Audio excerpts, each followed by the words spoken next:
আগে উপদেষ্টা পরিষদে নতুন কয়েকজন সদস্য যুক্ত হয়েছেন। এর পাশাপাশি উপদেষ্টাদের মধ্যে মন্ত্রণালয় রিশাফল হয়েছে।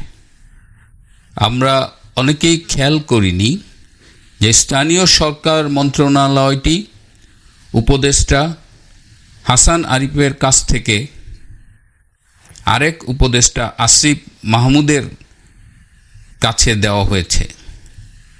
উপদেষ্টা পরিষদের অন্যতম প্রবীণ সদস্য হাসান আরিফ শুরু থেকেই এই মন্ত্রণালয়ের কাজে একটা শৃঙ্খলা আনার চেষ্টা করছিলেন।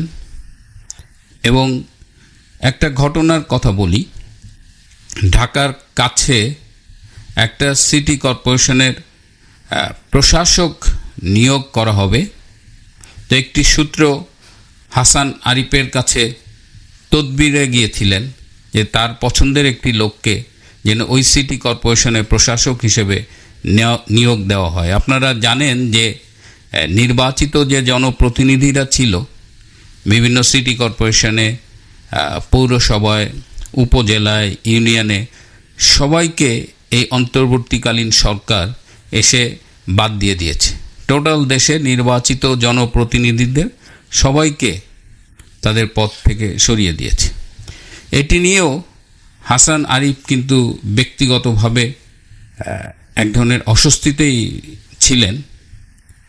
আবার তার কাছে এই যে সিটি কর্পোরেশনের প্রশাসকের তদবিরের কথা বললাম, এরকম অনেক তদবির তার কাছে আসতো, তিনি এই তদবিরগুলোকে প্রশ্রয় দিতেন না।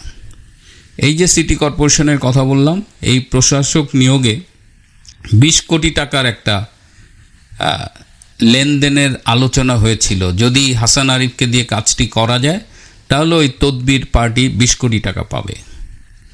এর আগে ডিসি নিয়োগে আপনারা দেখেছেন যে তথাকথিত বিপ্লবের সমন্বয়ক, ছাত্র সমন্বয়করা, তারা কিন্তু ডিসি নিয়োগে বিরাট একটা লেনদেন করেছে।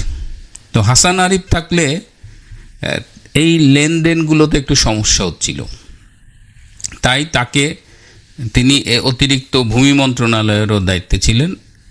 ভূমি মন্ত্রণালয়ের দায়িত্ব দেওয়া হয়েছে, প্লাস তাকে আরও একটা মন্ত্রণালয়ের দায়িত্ব দেওয়া হয়েছে। আর স্থানীয় সরকার মন্ত্রণালয়ে এই কিশোর গ্যাংয়ের সদস্য উপদেষ্টা আসিফ মাহমুদকে আনা হয়েছে।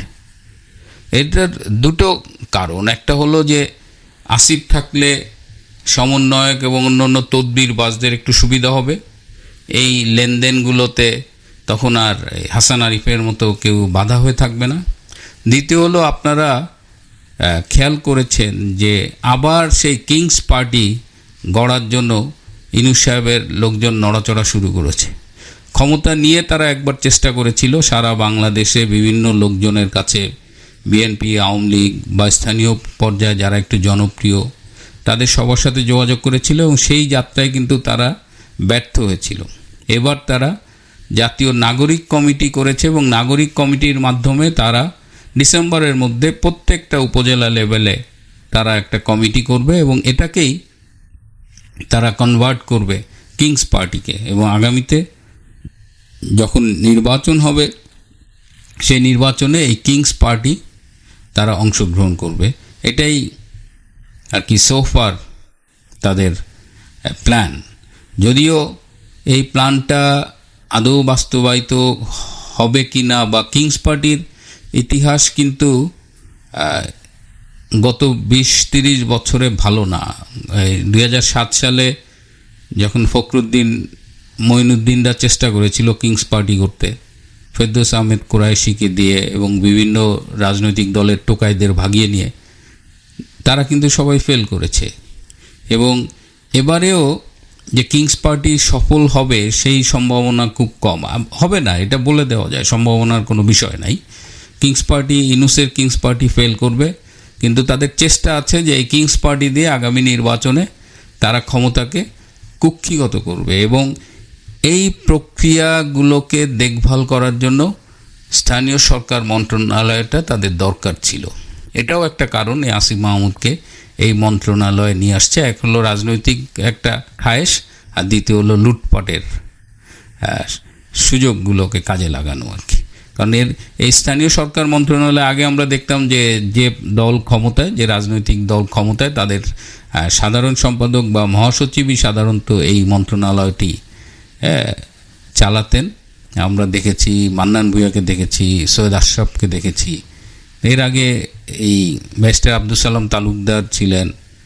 সাধারণত এরা এই স্থানীয় সরকার মন্ত্রণালয় চালানোর মধ্য দিয়ে সারা দেশব্যাপী যে দলের যে নেটওয়ার্ক, সেটারও দেখভাল করতেন, সেই লিঙ্কগুলো তারা মেনটেন করতেন। তো এই আসিফ মাহমুদ ভূঁইয়া, সেও তো কিংস পার্টির একজন প্লেয়ার আর কি। সেও তো দীর্ঘদিন সব ক্ষমতা কুক্ষিগত করে রাখার স্বপ্ন দেখে, এবং তাদের তো ক্ষমতায় যে আসছে তারা অবৈধভাবে জোর দখল করে, এই ক্ষমতা ছাড়ার তাদের কিন্তু কোনো প্ল্যান নেই। যদিও তাদের সব প্ল্যান অলরেডি ভেস্তে চলে গেছে। এখন তারা এটা কত সহজে অনুধাবন করবে কি করবে না, কিংবা কিভাবে তারা ক্ষমতার থেকে চলে যাবে বা পালিয়ে যাবে, এইগুলো নিয়ে তারা না ভাবলেও এই মেকানিজমগুলো তৈরি হচ্ছে। তাদের আর বেশি দিন ক্ষমতায় থাকার সুযোগ নাই, কিন্তু ক্ষমতায় থাকলে তো এক ধরনের অন্ধত্ব জন্মায়। সেই অন্ধত্ব, সেই ঠুলি পড়া চোখে তারা এই রাজনৈতিক দল গঠন করছে, কিংস পার্টি গঠন করছে, আবার আসিফ মাহমুদকে নিয়ে আসছে, একটা বাচ্চা ছেলে তাকে নিয়ে আসছে স্থানীয় সরকার মন্ত্রণালয়ের মতো একটা গুরুত্বপূর্ণ মন্ত্রণালয়। হ্যাঁ, টাকা পয়সা লুটপাটের বাইরেও তারা এই রাজনীতির এই ক্ষমতা ধরে রাখার খোয়াব দেখতেছে। তো আজকে এই ইনফরমেশনটা, এই নানা ঘটনা তো প্রতিদিন ঘটতেছে, এই ঘটনার মধ্যে এই ইনফরমেশনটা কেমনে যেন আবার আমাদের অনেকেরই নজর এড়িয়ে যাচ্ছিল। আমার মনে হলো যে এই বিষয়টা আমাদের একটু খেয়াল রাখা উচিত, আর কিংস পার্টি গঠনের যে কোনো প্রচেষ্টাকে ব্যর্থ করে দিতে হবে, এবং এটা হবেই, এটা বাই ডিফল্ট এটা হবেই। আজ এ পর্যন্তই।